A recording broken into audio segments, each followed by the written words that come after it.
नदीम फारूकी जी, मंच पर उपस्थित समाजवादी पार्टी के राष्ट्रीय उपाध्यक्ष केंद्र नंदा जी, हमारे और आपके बहुत ही लोकप्रिय रहे सांसद चंद्रभूषण सिंह जी, महान दल के राष्ट्रीय अध्यक्ष केशव देव मौर्य जी, पूर्व विधायक उर्मिला राजपूत जी, पूर्व विधायक जमालुद्दीन सिद्दीकी जी, आदरणीय सतीश दीक्षित जी, डॉक्टर अनीता रंजन, राम सेवक जी, चंद्रपाल जी, शिव कुमार जी, हरीश यादव जी, मनदीप, विजय यादव, भोला यादव, राम प्रकाश जी, उमेश अनाज सिंह यादव जी, जिलाध्यक्ष महान दल सर्वेश साखी जी, जिला पंचायत सदस्य नरेंद्र साख, रिंकू कटियार, बंटू नागर, राहुल देव वर्मन और बड़ी संख्या में दोनों दलों के सभी पदाधिकारी और इस चुनावी जनसभा में उपस्थित बड़ी संख्या में हमारे सभी किसान भाई, आदरणीय बुजुर्ग, माताएं, बहनें और नौजवान साथियों, मैं आप सबका इस ऐतिहासिक कार्यक्रम के लिए बहुत बहुत धन्यवाद और आभार प्रकट करना चाहता हूं। मैं दिखाई दे रहा है, हमें मैदान भरा हुआ है और अपने ये उत्साहित नौजवानों से कहेंगे ये माइक चला जाएगा, बात भी नहीं हो पाएगी, फिर आप लोग नीचे आ जाओ। ये माइक भी चला जाएगा, आवाज नहीं जाएगी फिर कहीं। मैं अपने सभी साथियों को बधाई देता हूं। ये जन सैलाब और जन समर्थन बता रहा है कि इस बार समाजवादी पार्टी फर्रुखाबाद की सभी सीटें जीतने जा रही है। हमारे साथियों को पता होगा कि पहले चरण में जिस तरह से मतदान पड़ा है, दूसरे चरण में जो मतदान हुआ है और ये जो गर्मी निकालने वाले थे, ये हमारे बाबा मुख्यमंत्री जो गर्मी निकालने की बात कर रहे थे, पहले चरण में जो वोट पड़ा है उससे उनके भारतीय जनता पार्टी के कार्यकर्ता नेता सब ठंडे पड़ गए हैं। और जैसे ही दूसरे चरण का समर्थन समाजवादी और गठबंधन को मिला है, उनके नेता कार्यकर्ता सुन्न पड़ गए हैं। और जब फर्रुखाबाद वाले वोट डालेंगे तो ये शून्य हो जाएंगे, एक भी खाता नहीं खुलने वाला। बताओ, झूठ बोलने वालों को सजा देने का काम करोगे कि नहीं करोगे? इनके नेता झूठ बोलते हैं कि नहीं बोलते हैं? इनके भाषण सुनिए। इनके जो छोटे नेता हैं वो छोटा झूठ बोल रहे हैं, बड़े नेता बड़ा झूठ बोल रहे हैं, और जो सबसे बड़े हैं वो सबसे बड़ा झूठ बोल रहे हैं। हमारे किसान भाइयों, बताओ, आपकी आय दोगुनी हो गई कि नहीं हुई? और अभी खाद लेने गए होंगे, डीएपी की बोरी लेने गए होंगे, खाद मिली कि नहीं मिली? और अगर बोरी लेके आए होंगे तो 5 किलो की चोरी हो गई उसमें से कि नहीं? हो गई। ये भारतीय जनता पार्टी वाले कह रहे थे कि हवाई चप्पल पे चलने वाला हवाई जहाज में चलेगा, लेकिन जब से डीजल पेट्रोल महंगा हुआ है, हमारे गरीब की गाड़ी और मोटरसाइकिल नहीं चल पा रही है। चल पा रही है। बिजली का जब बिल आता है तो करंट लग रहा है कि नहीं लग रहा है? आपने अखबार पढ़ा होगा, अभी जिसने मंत्री के पुत्र ने, एक मंत्री पुत्र ने किसानों की जान ली कि नहीं ली? कोर्ट जमानत दे सकता है, लेकिन जनता की अदालत उसे कभी जमानत नहीं दे सकती।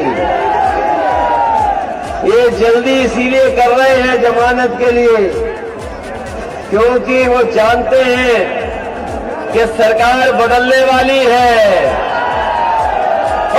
सरकार जब नहीं आएगी तो ऐसे लोग जिन्होंने किसानों की जान ली है टायर से कुचल करके, उन्हें माफ नहीं करेंगे, और जो उन्हें पालने पोसने वाले हैं उनको भी सजा दिलवाने का काम आने वाली सरकार में होगा। इन्हें किसान कभी माफ नहीं कर सकता।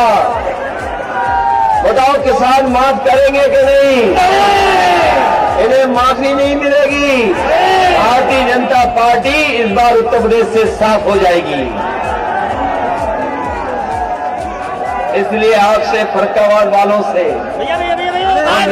निवेदन करने आए, अपील करने आए। बहुत तकलीफ और परेशानी का सामना करना पड़ा होगा। ये 5 साल कैसे गुजरे हैं? अन्याय के साथ उत्पीड़न हुआ, विकास रुक गया, महंगाई बढ़ गई, और हमारे नौजवानों को भी नौकरी रोजगार नहीं मिला है। बड़े बड़े विज्ञापन मुख्यमंत्री ने लगाए हैं लखनऊ और दिल्ली में कि लाखों लाख नौकरियां मिल गई हैं। बताओ किसी को नौकरी मिली हो तो बता दो, रोजगार मिले हो तो बता दो।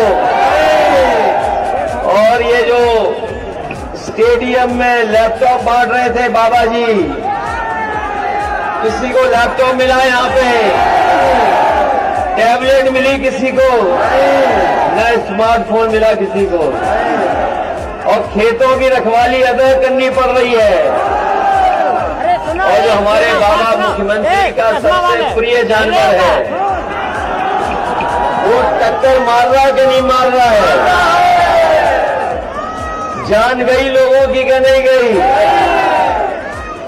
इसलिए हम आपसे कहना चाहते हैं कि जो लोग गर्मी निकालना चाहते हैं, इस बार नौजवान और किसान इतना वोट डालेंगे उनकी भाप निकल जाएगी। भाप निकालोगे कि नहीं निकालोगे? और समाजवादी पार्टी ने तय किया है कि चाहे हमें फौज की भर्ती निकालना पड़े, फौज की भर्ती होगी, पुलिस की भर्ती होगी, और 11 लाख जो सरकारी नौकरियों के पद खाली है, नौजवानों को नौकरी और रोजगार देने का काम समाजवादी सरकार करेगा। ये बीएड और टेट वाले घूम रहे होंगे, 2011 वाले, इनकी किसी ने मदद नहीं की। समाजवादी सरकार आएगी तो इनको भी समायोजित नौकरी देने का काम करेंगे। हमारे शिक्षा मित्र वाले भी दिखा रहे हैं हमें तख्ती, इनकी मदद की थी समाजवादियों ने, लेकिन पिछले चुनाव में ये भारतीय जनता पार्टी के चक्कर में आ गए थे। बताओ आपको धोखा मिला कि नहीं मिला? शिक्षा मित्र वालों, धोखा हुआ आपके साथ कि नहीं हुआ? अगर कोई आपको सम्मान के साथ समायोजित करेगा तो वो समाजवादी पार्टी की सरकार बनेगी, तो आपको भी सम्मान देने का काम पहले जैसा होगा, समायोजित करने का काम भी होगा। इसलिए आपसे हम अपील करने आए, क्योंकि बहुत कम समय बचा है। हालांकि थोड़ा दिन बड़े हो गए हैं, लेकिन अभी उतने बड़े दिन नहीं है।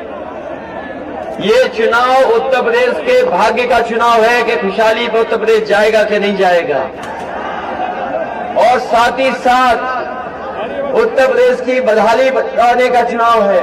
भैया मैरिट भर्ती की भी घोषणा कर दीजिए। मैरिट भर्ती पुलिस माइक रखो, अपने बंद रखो भाई। मैंने ये कहा है कि गर्मी निकालने वालों को हम बताना चाहते हैं कि सरकार बनेगी तो पुलिस की भर्ती निकालने का काम होगा। इसलिए फर्रुखाबाद वालों से हमारा विशेष निवेदन है, कन्नौज होकर के आया हूं, पूरा सफाया हो गया है कन्नौज में भारतीय जनता पार्टी का। ये फर्रुखाबाद भी हमारा लोहिया की कर्मभूमि रही है। डॉक्टर राम लोहिया को आपने हमेशा जब कभी भी समाजवादी लोग आपके बीच में आए होंगे सम्मान बढ़ाने का काम किया है। समाजवादी लोग और समाजवादी पार्टी के हमारे आप सबके नेताजी का भी प्रिय ये क्षेत्र रहा है फर्रुखाबाद। यहाँ का अस्पताल जो जिला है डॉक्टर राममनोहर लोहिया जी के नाम पर, ये नेताजी की देन है कि अस्पताल बना है।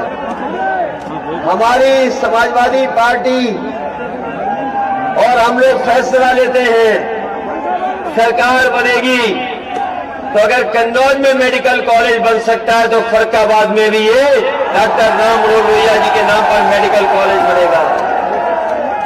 आप लोग अभी एक्सप्रेस वे से नहीं जुड़ पाए हो। एक एक्सप्रेस वे बदायूं के आसपास से गंगा के किनारे निकलना है, एक एक्सप्रेस वे उधर निकला गंगा के दूसरे पार से निकलना है। समाजवादी सरकार बनेगी तो फर्रुखाबाद को दोनों एक्सप्रेस वे से जोड़ने का काम समाजवादी लोग करेंगे। यहाँ की सड़कें, चाहे वो सड़क जो लिप्पू लेक जाती है फर्रुखाबाद फतेहगढ़ होकर के, जिस समय चीन का हमला हुआ था या लद्दाख में जो घटना घटी थी, उस समय समाजवादियों ने सुझाव दिया था कि जो सड़क ग्वालियर से लेकर के लिप्पू लेक जाती है, इटावा होकर के, बेवर होकर के, फरक्का फतेहगढ़ होकर के सीधी चली जाती है आपकी पहाड़ों में लिप्पू लेक तक, उस सड़क को 6 लेन बनाया जाए। लेकिन सरकार ने नहीं बनाया है।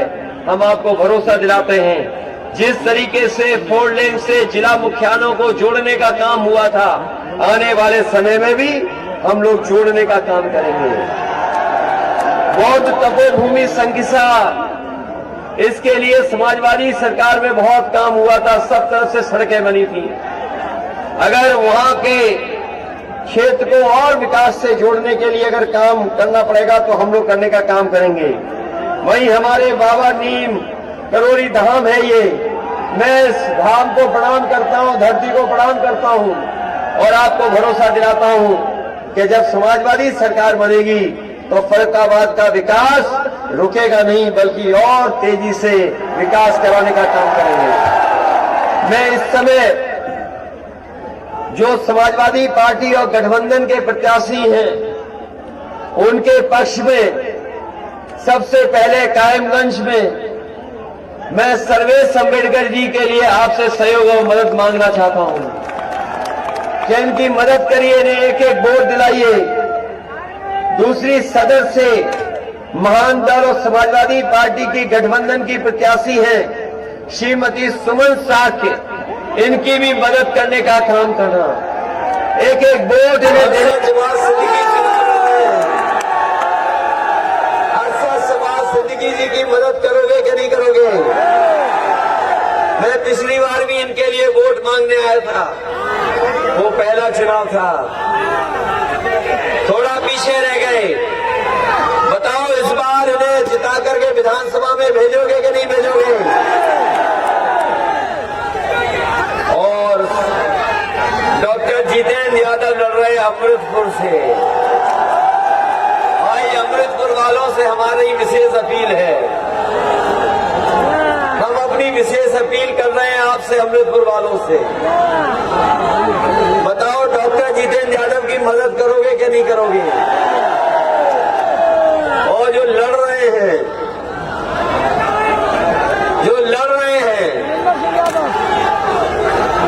उन्होंने कई बार ऐसा काम किया जिसकी आप कल्पना नहीं कर सकते। एक बार मुझे याद है कि जब जिला पंचायत का चुनाव था और पार्टी की तरफ से वो चुनाव लड़ रहे थे, बड़ा संकट का समय था विपक्ष में, और जानते हो जिला पंचायत के चुनाव में क्या क्या चलता है, वो बात आपसे छिपी नहीं है। हमें लगा कि कम से कम समाजवादी पार्टी को 2 वोट तो मिल जाएंगे, लेकिन याद है जब वोट खुले तो पार्टी को कितने वोट मिले होंगे? याद करो कितने वोट मिले थे? 0 वोट मिले था, 0 वोट, 0 वोट मिले, 0। हमने कहा ऐसा तो कभी नहीं होता कि जो प्रत्याशी है वो भी वोट न दे। सोचो जो चुनाव लड़ रहे हैं वो ऐसे प्रत्याशी हैं जिन्होंने अपना वोट भी कहीं और दे दिया। इसलिए कम से कम उनसे बचाना हम लोगों को। लेकिन हम अपने बुजुर्गों से कहना चाहते हैं, हमारे बुजुर्ग हैं, नौजवान हैं, ये चुनाव विधायक बनाने का नहीं है, ये चुनाव सरकार बनाने का है। विधायक बनने से सम्मान नहीं बनता है किसी का, अगर सरकार बनेगी तो आपका सम्मान बढ़ेगा। सरकार बनेगी तो बड़े काम होंगे, सरकार बनेगी तो वो काम हो सकते हैं जिससे आपका भाग्य बदलेगा। एक विधायक नौकरी नहीं दे सकता, एक सरकार आपको रोजगार और नौकरी दे सकती है। एक विधायक गंगा पे पुल नहीं बना सकता, अगर आपकी सरकार होगी तो गंगा पे पुल बन जाएंगे, बिजली का इंतजाम हो जाएगा। एक विधायक 300 यूनिट फ्री बिजली नहीं कर सकता, आपकी सरकार बनेगी तो 300 यूनिट फ्री बिजली देने का काम समाजवादी सरकार में होगा। सिंचाई माफ होगी। और आलू को लेकर के एक कारखाने की बहुत दिनों से चर्चा होती है। लोग कहते हैं कि आलू से वोडका बन सकता है, शराब बन सकती है। पहले बाजार इसका नहीं था, 2% बाजार था, लेकिन भाजपा के सरकार में इसका बाजार बहुत बड़ा बन गया है। मैं अभी आगरा में गया था, आगरा में कहकर गया है कि आलू की बेल्ट है, आगरा से लेकर के कन्नौज तक। इधर हमने देखा है कि इसका बाजार बढ़ गया है। आलू की कीमत कभी किसान को मिलती है, कभी नहीं मिलती है। इसलिए सरकार ने तय किया, हमारा मैनिफेस्टो पढ़ लेना, घोषणा पत्र में लिखा है कि हमने 1000 करोड़ रखे जिससे कि आपके आलू की कीमत दे सके। हमें 100 करोड़, 200 करोड़, 300 करोड़ रुपए देना पड़ेगा। अगर उस तरह का कारखाना लगाना पड़ेगा तो फर्रुखाबाद में या कन्नौज के बीच में एक कारखाना लगा करके कभी किसान को, आलू के किसान को घाटा नहीं होने देंगे, उनको आगे बढ़ाने का काम करेंगे। इन्हीं शब्दों से आप सबका धन्यवाद देता हूं और अपने प्रत्याशियों के पक्ष में आपसे निवेदन अपील करता हूं कि एक एक वोट देकर के जिताने का काम करना। बहुत बहुत बधाई।